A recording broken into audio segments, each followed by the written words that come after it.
کچھ ایسے لوگ جن کو عید کی خوشی بالکل بھی منانا نہیں چاہیے اور ان کا عید کی خوشی سے دور دور تک کوئی تعلق نہیں ہے، اور یہ ایسے ویسے لوگ نہیں، میں مسلمانوں کی بات کر رہا ہوں۔ عام طور پر کیا ہوتا ہے کہ عید میں سارے لوگ خوشی منا رہے ہوتے ہیں، نمازی بھی، بے نمازی بھی، روزے دار بھی، بے روزے دار بھی، جنہوں نے تراویح پڑھی وہ بھی، جنہوں نے تراویح نہیں پڑھی وہ بھی، سچ بولنے والے بھی، جھوٹ بولنے والے بھی، سارے مسلمان، بس ان کے ساتھ لوگو لگا ہوتا ہے کہ یہ اسلام والے ہیں، یہ مسلمان ہیں، اور وہ سارے لوگ عید میں خوشی منا رہے ہوتے ہیں، کپڑے پہن رہے ہوتے ہیں، اور اچھے اچھے پرفیوم اور عطر کا استعمال کر رہے ہوتے ہیں، اور خوب دودھ فینی کھانا اور سوئی کھانا، اور مسلمانوں کے ساتھ مسلمان ہی ہیں، اور وہ خوب شریک ہوتے ہیں مسلمانوں کے ساتھ خوشی میں۔ تو دیکھو عید کی جو خوشی ہے نا، پہلے آپ یہ سمجھو کہ عید میں خوشی منائی کیوں جاتی ہے۔ عید کے معنی ہے خوشی، ٹھیک ہے؟ تو عید میں چونکہ خوشی تمام خوشیوں کا مجموعہ ہے، تمام چیزوں کا مجموعہ ہے عید کے دن، اس وجہ سے مسلمان خوشی مناتے ہیں۔ پہلی چیز کہ رمضان المبارک میں اللہ تبارک و تعالیٰ کی خاص عبادت جو روزے ہیں، جو لوگ روزے رکھتے ہیں اور روزے کو مکمل کر لیتے ہیں، تو ایک ان کے روزے کو مکمل کرنے کی خوشی کہ انہوں نے اللہ رب العالمین کی بارگاہ میں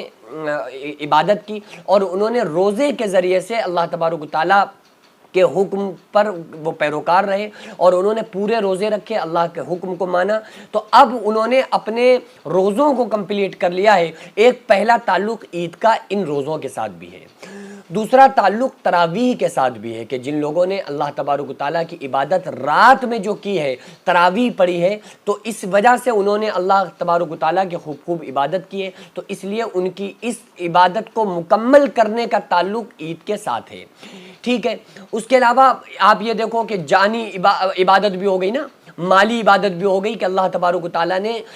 صدقات کا حکم دیا، اس کو ہم فطرہ کہتے ہیں، فطرہ دیا جاتا ہے نا عید کے دن، تو مالی عبادت بھی ہماری ہو گئی۔ اس کے علاوہ رمضان کے مہینے میں قرآن نازل ہوا، اس چیز کی بھی خوشی۔ اس کے علاوہ رمضان کے مہینے میں لیلۃ القدر جیسی متبرک راتیں بھی اللہ تبارک و تعالیٰ نے ہم کو عطا فرمائی ہیں۔ 5 راتوں میں اللہ کے نبی صلی اللہ علیہ وسلم نے جاگنے کا حکم دیا، ان 5 میں سے ایک کوئی لیلۃ القدر ہے، تو لیلۃ القدر بھی رمضان کی رات میں جس میں عبادت کرنے کی وجہ سے اللہ تعالیٰ 1000 مہینوں کا ثواب اپنے بندوں کو عطا فرماتا ہے،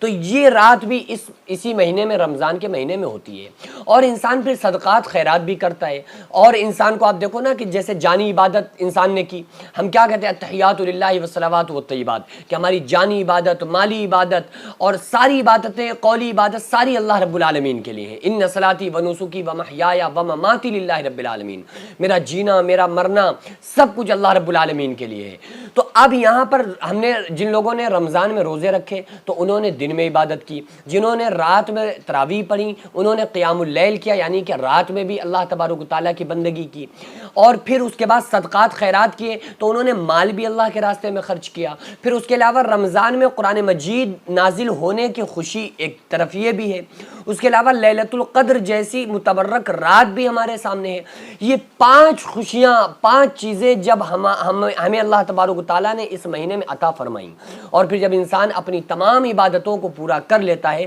تو اس کے بعد اس کو ایک دن ملتا ہے جو عید کا دن کہلاتا ہے، جو خوشی کا دن ہوتا ہے۔ تو اس لیے عید کے دن تو ان تمام مسلمانوں کو خوشی ہوتی ہے جو رمضان میں اللہ تبارک و تعالیٰ کے بتائے ہوئے احکامات پر پابند رہتے ہیں،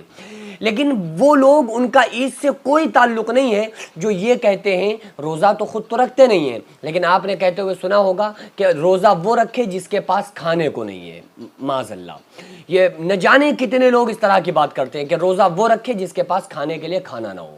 تو بھائی اللہ تبارک و تعالیٰ نے یہ حکم امیروں کے لیے، غریبوں کے لیے، سب کے لیے لگایا ہے کہ ایک امیر کو غریب کی بھوک کا احساس بھی ہو جائے، اور اللہ تبارک و تعالیٰ کے یہاں یہ نہیں ہے کہ آپ کے پاس پیسہ ہے تو آپ کھائیں پیئیں، نہیں، آپ کے اوپر بھی وہی حکم نافذ ہے جو ایک غریب کے اوپر ہے کہ آپ بھوکے رہیں، یہ اللہ کا حکم ہے، کتنا بھی آپ کے پاس پیسہ ہوگا، بھائی پیسہ دیا بھی تو اللہ تبارک و تعالیٰ نے ہے نا۔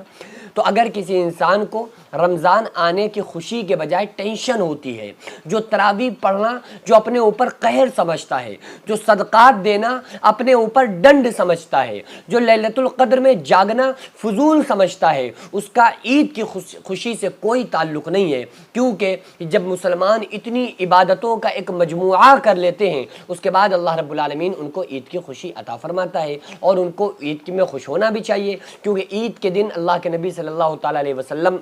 نئے کپڑے پہنا کرتے تھے، عطر لگایا کرتے تھے، نماز پڑھا کرتے تھے۔ یہ تمام کام جو